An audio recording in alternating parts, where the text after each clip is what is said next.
नमस्कार. ठरलं तर मग या मालिकेच्या येणाऱ्या पुढील भागामध्ये आपण बघणार आहोत, की नागराजने सुमनला जिथे कैद केलेले असते, तिथे तो आलेला असतो आणि तो सुमनला धमकावत असतो. तर जर तू आमच्या विरोधात तोंड उघडलंस, तर तुझे काही खैर नाही. तर सुमन म्हणत असते, की जोपर्यंत मी जिवंत आहे ना, तोपर्यंत तुझं सत्य जगाला ओरडून-ओरडून सांगणार आहे. तिथे मागून प्रिया येत असते. प्रिया असं म्हणत असते, की आपल्याला असं काही करायला हवं, की मैपत नाही जेलमध्येच तर काय, उभ्या आयुष्यात आपल्या विरोधात कुठेच तोंड उघडलं नाही पाहिजे. तर नागराज म्हणत असतो, की यासाठी आपल्याला एक हुकुमाचा एक्का वापरायला पाहिजे आणि तो एक्का कोण आहे, हे मला चांगलंच माहीत आहे, असं नागराज प्रियाला म्हणत असतो.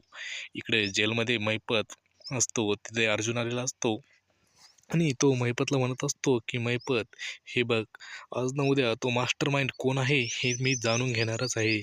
पण त्यानंतर तुझं काय होईल आणि काय नाही, हे तुझं तू बघ," असं अर्जुन महिपतला म्हणत असतो.